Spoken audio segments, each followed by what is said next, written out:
하나님의 말씀은 사도행전 2장 43절부터 47절까지 교독을 하시겠습니다.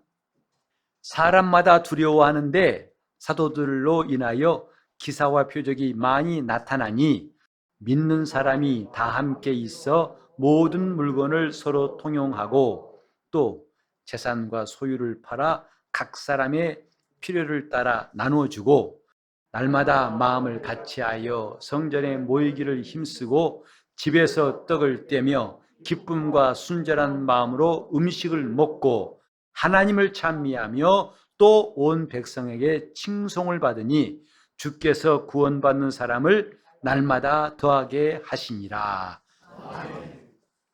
오늘도 하나님 앞에 나와 예배하며 주님을 사랑하는 여러분 심령에 물된 동산처럼 하나님의 부여와 능력이 함께 하시기를 예수 이름으로 축복합니다. 요즘에 기독교회가 참 많이 힘든 때입니다. 코로나 이전에도 그렇고 지금도 그렇고 아마 기독교 역사상 이렇게 기독교가 위축을 받고 또 어려움을 당한 때가 있었을까 생각해 봅니다. 물론 초대교회 때에 무시무시한 핍박도 있었고 순교자들의 피가 계속 이어졌지만은 그때는 오히려 교회가 위축되지 않고 성장했고 엄청나게 놀라운 역사가 있었습니다. 하지만 요즘은 교회가 많이 힘들고 코로나 이상으로 힘든 시기를 맞고 있습니다. 그래서 세상 사람들이 교회를 그렇게 크게 본다든지 좋게 보는 것이 없는 것 같아서 마음이 아픕니다. 하지만 과연 교회는 그런 곳일까? 과연 교회가 무엇일까를 곰곰이 생각하게 만드는 요즘입니다. 오늘 이 본문 보면은 우리가 지금 겪고 있는 이 시대의 교회 모습과는 사뭇 다른 모습이 나와 있습니다. 이 본문에 보니까 사람마다 두려워하는데 라는 말씀이 있어요. 헬라어 원문대로 하자면 모든 혼에게 두려움이 되고 있더라. 무엇이? 교회가. 믿는 사람들의 교회가 모든 혼들, 많은 사람들에게 두려움이 되고 있더라. 이때 두려움이란 것은 공포가 아니고 경외심, 존경심에서 나오는 두려움이에요. 우리가 어마어마한 광경 볼 때는 정말 장엄한 광경 앞에서는 심지어 두려움을 느끼죠. 그런 종류의 두려움이라 이 말이죠.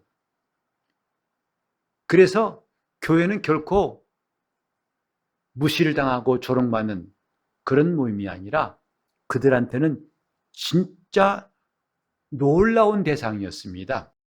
그리고 세상에 이런 일이라는 말을 쓸 수밖에 없는 상황이 교회들이 있었습니다. 여러분 그런 프로그램 보셨죠? 세상에 이런 일이 정말 우리가 상상할 수 없는 일들이 있어서 온갖 기행들, 놀라운 일들을 TV에서 소개한 걸 보았습니다. 하지만 그때 내용은 이런 놀라움이 아니죠. 신기한 쪽에 가깝습니다. 저런 일이 있었어? 굉장하네? 놀랍긴 놀랍지만 신기함에 가까운 놀라움. 그러나 초대교회 때 예루살렘 교회는 그런 종류의 두려움이 아니라 너무나 크고 엄청나서 사람들이 두려워하더라 그랬어요. 이것이 오늘날 교회 모습과는 사뭇 다른 것이라고 할 수 있는데 거기에 이어서 보니까 사도들로 인해서 기사와 표적이 많이 나타나니라. 이제 우리 뒤에도 있겠습니다마는 나면서부터 안진뱅이가 걷고 중풍병자가 낫고 또 각색병 들린 사람들이 고침받기도 하고 죽은 자가 살아나기도 하고 정말 입이 다물어지지 않을 만한 일들이 나타나니라. 그리고 또 한 가지 놀라운 게 뭐냐면 많은 사람이 믿는 자가 함께 다 함께 있더라. 어떻게 믿는 사람이 다 함께 있을까라고 우리가 생각할 수 있겠는데, 그렇다면 이들은 가정을 다 버리고 집단 생활하고 있었나? 라고 생각할 수 있어요. 우리나라도 기독교 역사 보면은 한때 어느 신앙 공동체라 해서 한 곳에 모여가지고 살고, 또 심지어 그걸 강조해가지고 여기 살아야만 나중에 들림받고, 또 여가 천국이다, 낙원이다 해서 사람들을 미혹했을 때가 있었습니다. 그렇게 가정을 버리고 집단 이주했단 말이 아니에요. 이 말의 뜻은 뭐냐면 바로 이제 신자들이 늘 함께 모이더라, 여기에 초점이 있습니다. 즉 모일 때 그들은 함께 모이더라. 누구는 오고 안 오고 이런 것이 아니라 일제히 모이더라. 다 함께 모이더라. 전에 그런 뉴스를 제가 본 적이 있습니다. 어떤 교회가 주일 아침에 모이는 인원이 바로 주일 오후도 거의 같게 모인 그 교회라고 해서 뉴스를 들은 적이 있어요. 많은 사람들이 신기했습니다. 왜? 대부분 교회들은 주일 오전 예배는 거의 전 교인이 모인다시피 하고, 근데 주일 오후 예배 때는 보통 7시에 드렸었죠. 그때 보면 반의 반도 안 나와요. 그리고 수요 예배는 10분의 1 정도? 그게 보통 교회들이 현상이었었는데, 이 교회는 정말 오전 예배, 주일 오후 예배 관계없이 꽉꽉 차고 놀랐는데, 사실은 그 시작은 예루살렘 교회였어요. 믿는 자들이 다 함께 모여, 이 사람 모이고 저 사람 안 모이는 게 아니라 다 함께 모여. 정말 목사라면 누구나 다 이런 걸 사모합니다. 우리 성도들이 동일한 열심을 품고 무슨 예배마다 똑같이 모이면 좋겠다. 물론 여러 가지 지리적인 형편이라는 개인 형편이 다 달라서 어려움이 있겠지만, 어쨌든 이것은 정말 상상하기 어려운 일이었어요. 다 함께 있어. 또 한 가지 놀라운 게 뭐냐면 모든 물건을 서로 통용하고 그랬어요. 이 통용이란 말은 뭐냐면 구별하지 않고 같이 쓰고, 이 말이에요. 여러분, 이것이 정말 꿈 같은 일이라고 여기지 않습니까? 특별히 현대사회는 얼마나 개인주의, 이기주의가 심한지, 이것이 심지어는 가족 간에도 내 거니까 따지는 사람도 있다고 하지 않습니까? 그런데 여기서 보면은 모든 사람들이 물건을 서로 통용하고 네 거 내 거 없이 함께 쓸 수 있고, 또 재산과 소유를 팔아서 각 사람의 필요를 따라 나눠주고, 정말 읽을수록 입이 안 다물어지는 말씀들이에요. 역사를 보면은 이런 류의 주장을 한때에 사람들이 있었습니다. 이른바 공산주의예요. 공산주의도 성경을 본따 가지고 세상에서 너무나 빈부차가 심하다, 잘 사는 이들은 너무 잘 살고 못 사는 사람은 정말 거의 이건 사는 것인지 죽는 것인지 분별이 안 될 만큼 힘든데, 이게 이런 부조리가 없어야 한다. 그래 우리는 이상적인 사회를 만들자 해서 나온 게 공산주의예요. 그게 뭐냐? 같이 생산하고 같이 똑같이 분배하자. 너 나 할 거 없이 그렇게 하는 것 얼마나 좋으냐? 그 이론이 굉장해가지고 한때는 지식인들도 거기에 많이 합류했었습니다. 하지만 공산주의는 70년 만에 실패로 끝나버렸어요. 그렇게 공산주의를 주장했던 그들 사회에서 또다시 계급이 생겨가지고 거기도 잘 사는 무리가 생기고 인민들은 대단히 피폐한 삶을 살았기 때문에 결국은 더 지탱할 수가 없었죠. 자, 그런데 이런 일들이 이미 성경에 기록된 대로 예루살렘에서 있었어요. 사람이 내 것에 대한 애착은 누구나 다 있습니다. 내 것이 아깝지요. 그래서 남의 것과 내 것에 대한 구분을 확실히 합니다. 그 선진국과 후진국을 구분할 때 한 가지 간단한 기준이 뭐냐면 화장실. 공용 화장실에 가보면 그 나라가 선진국인지 후진국인지 알 수 있다고 그래요. 선진국의 시민들은 그 공용 화장실도 자기와 똑같이, 자기 집과 똑같이 여기서 쓰기 때문에 깨끗하고, 그러나 후진국은 자기 것이 아니니까 하고 함부로 한다. 이렇게 해서 구분한다고 합니다. 자기 거에 대한 애착과 그 차별, 이건 누구나 있죠. 그래서 내 것을 주고 싶은 마음, 선뜻 주는 것이 쉽지 않습니다. 어떤 분은 차를 무척 아껴가지고 그 차를 얼마나 잘 관리하는지 틈틈이 세차하고 광내고 시트도 갈고 깨끗이 만들어 놓습니다. 근데 그 차는 결코 남한테 안 빌려준다는 철칙이 있다고 그래요. 그 사람 말 들어보니까 재밌어요.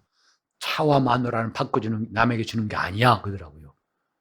그만큼 그 사람은 차에 대한 애착이 많아서 그 차를 자기만 타는 것, 그건 나쁘다고 할 수는 없어요. 그만큼 사람은 자기 것에 대한 애착이 강하다, 이것은 알 수 있죠. 근데 그 경계를 헐고서 함께 쓴다, 쉽지 않습니다.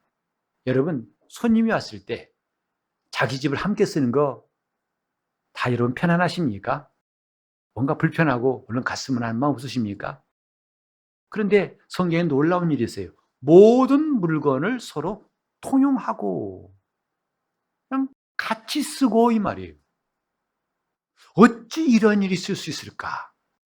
그리고 또 재산과 소유를 팔아서 각 사람의 필요를 따라 나눠주고, 나눠주는 것이 쉽지 않은 거 우리는 알고 있지 않습니까?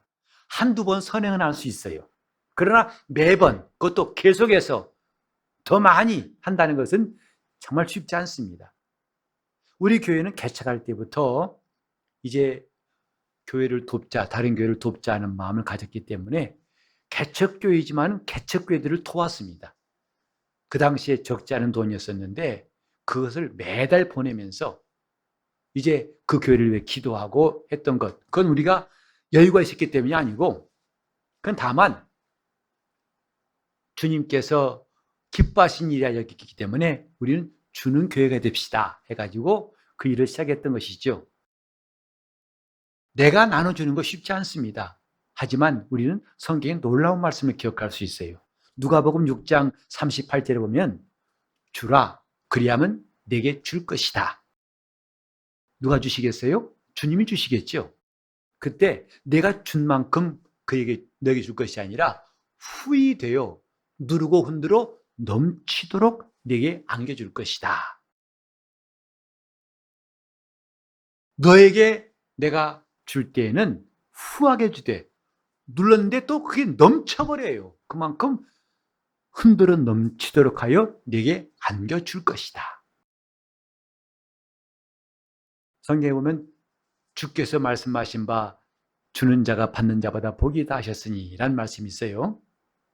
근데 그 말씀의 근거가 어딘가 찾다 보니까 아마 누가복음 그 6장 말씀하신 것 같아요. 주님은 주라 하셨고, 그 다음에 그 뒤에 온 놀라운 말씀이 있어요. 너희의 헤아리는 그 헤아림으로 너희가 도로 헤아림을 받을 것이니라. 헤아림이 큰 사람은 많이 받을 것이고 헤아림이 적은 사람은 적게 받을 것이고, 우리 교회가 그런 교회 되고 싶어가지고 주님께 헤아림 있는 교회, 헤아림이 큰 교회가 되고 싶어가지고 우리는 선교와 구제에 대해서 처음부터 마음을 갖고 조그만 실천을 지금 하고 있습니다.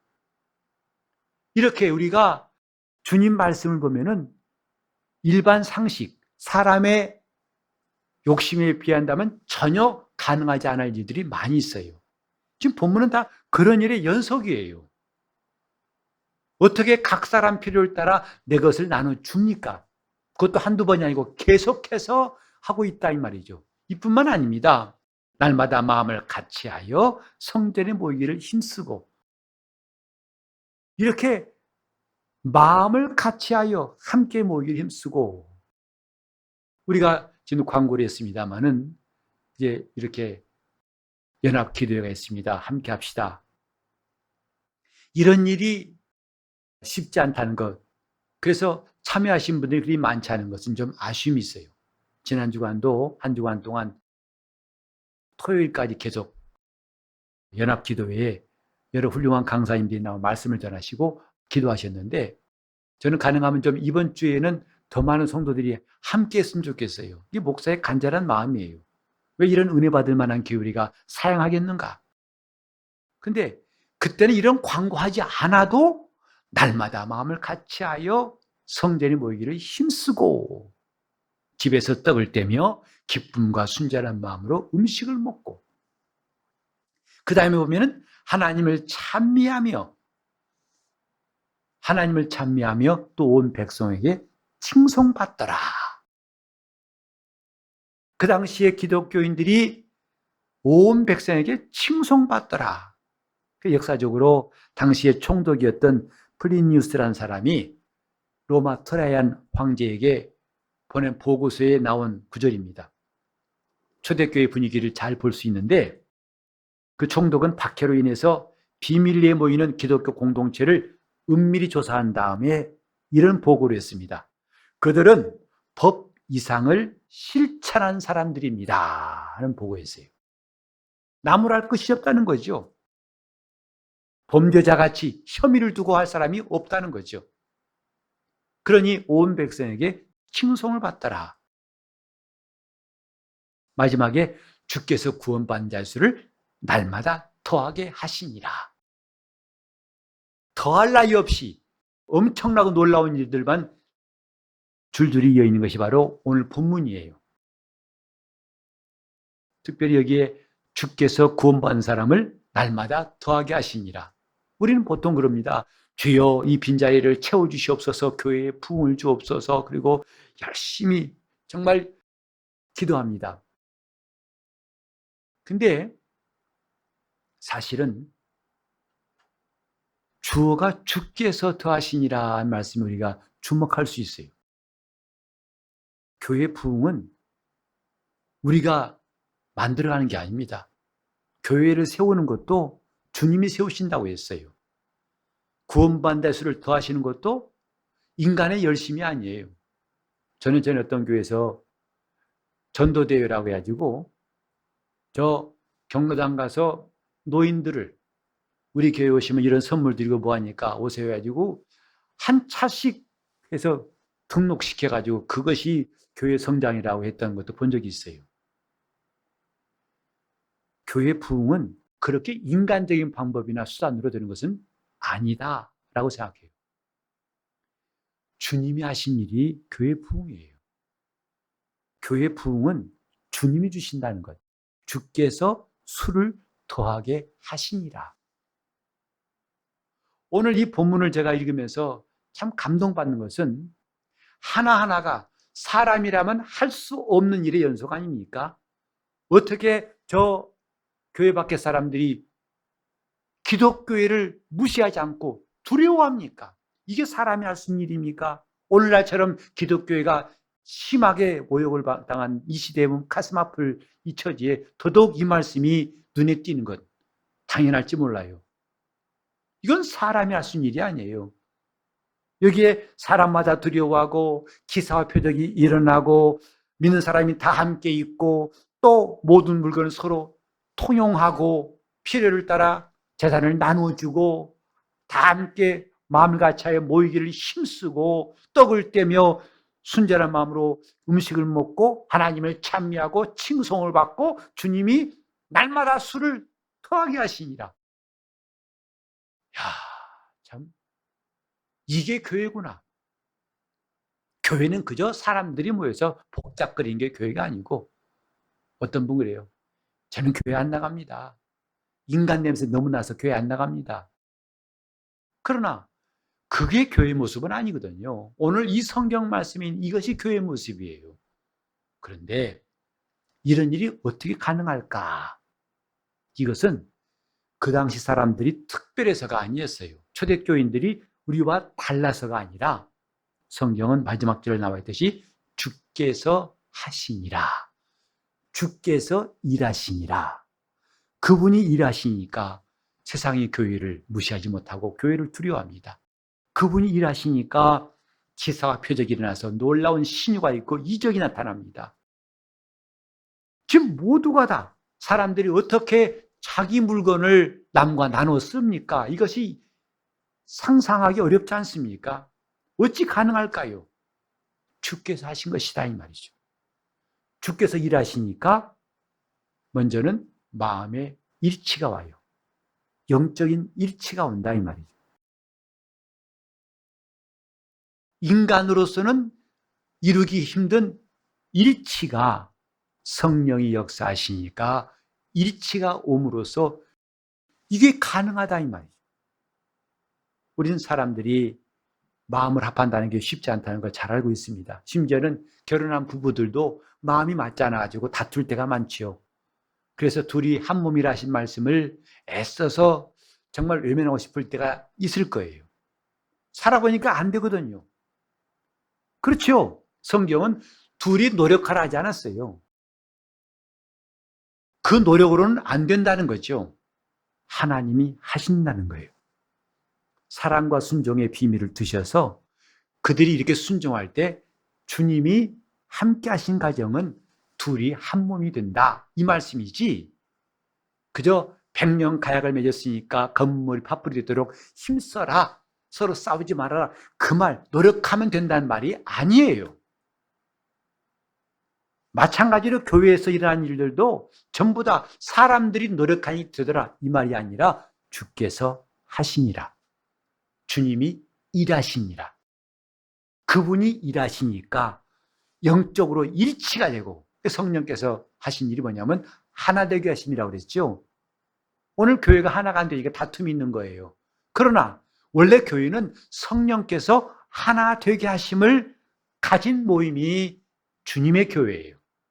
우린 각각 원래 다른 사람들 아닙니까? 생각도, 이론도, 주장도, 성격도, 감정이 다 다른 사람들 아니겠습니까? 그런데 신기한 것은 하나가 될 수 있는 놀라운 비결이 뭐냐면 성령의 하나 되게 하심 때문이에요. 여기 나와 있는 여러 가지 일들 공통적이 뭐냐면 주께서 하시니라. 주님이 역사하시니까 이런 일이 있었더라. 이게 성경의 증거입니다. 예루살렘 교인들이 착한 사람만 모여서 노, 아닙니다. 이제 뒤에 가면 또 나와요. 그들도 얼마든지 다툴 만한 성정이 있는 사람들이고 욕심 있는 사람들이고 또 자기 주장이 강한 사람들이었어요. 그런데 그런 것들이 다 눈 녹듯이 녹아버리고 성령께서 하나가 되게 하시고 일치가 되게 하시니까 오늘 나와 있는 이런 놀라운 일 하나하나가 된 것이다 이 말이에요. 여러분, 내가 가진 물건, 물질을 포함해서 서로 나눠 쓴다는 거 쉽지 않죠. 그래서 많은 다툼이 뭐냐면 몫에 대한 다툼이에요. 내 몫의 다툼. 혹시 여러분 교통사고를 경험하신 적 있나요? 요즘에는 완전 100%와 제로, 그러니까 상대방 완전 과실, 나는 과실 없고 이런 경우가 거의 드물어요. 웬만하면 다 쌍방과실이더군요. 완벽하게 상황이 내가 피해자라는 것이 입증되면 좋겠지만 그런 경우는 매우 드물고, 다만 몇 퍼센트냐, 50대 50이냐, 60대 40이냐, 아니면 70, 30이냐, 요것이 이제는 거의 대부분이에요. 서로가 뭐라고 하죠? 내가 20%, 저 사람 80% 부담해. 그래, 그 다툼 아니겠어요? 당신 이러니까 더 많이 부담해야 되고 나는 덜 해야 되고, 다툼이에요.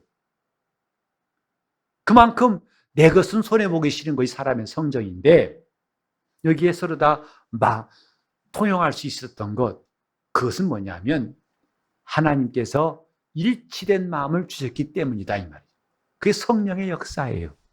우리가 성령의 충만함을 구합니다. 그것은 방언도 말하고 놀라운 이적도 있고 물론 그런 역사가 일어납니다. 하지만 또 한 가지 잊지 말할 게 뭐냐면 성령 충만하면 일치되는 역사가 나와요. 온 교인들이 한 마음이 된다 이 말이죠.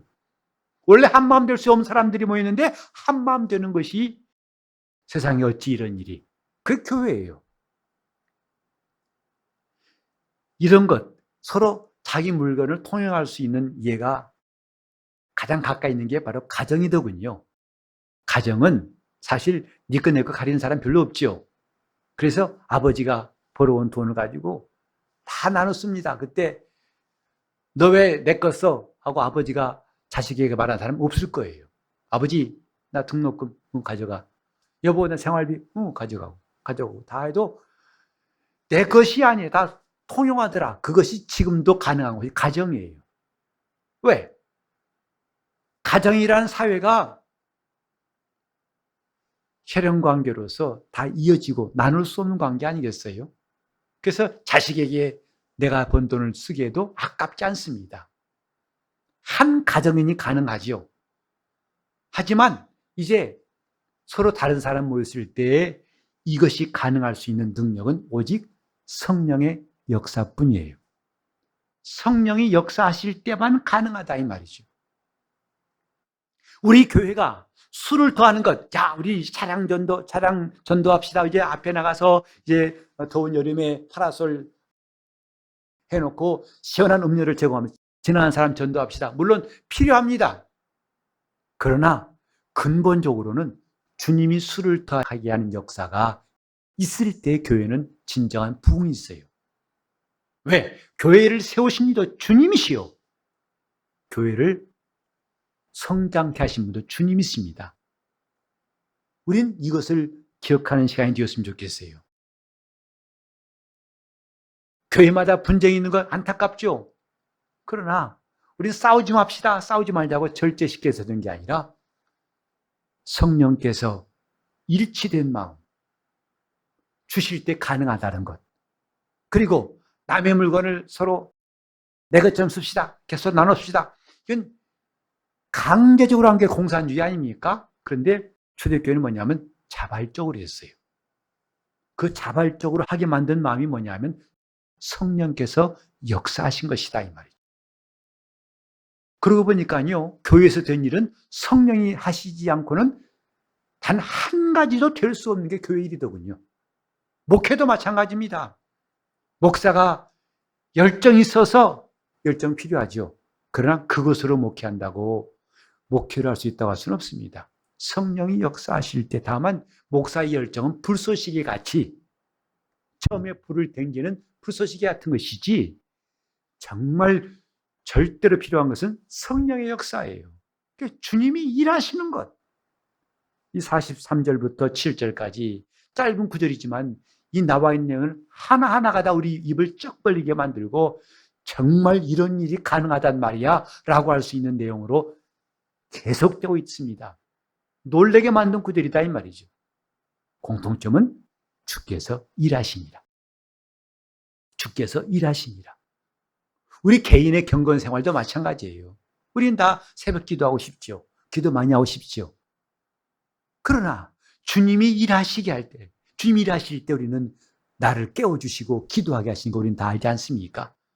내가 성경 볼 때에도 성경이 잘 몰라서 어려울 때 많죠. 그러나 그분이 일하시니까 평생 건달로 조폭으로 살아왔던 사람이 감옥에서 그만 성경을 읽는데 이 성경이 글자가 아니라 활동사진 마냥 막 움직이더라는 거죠.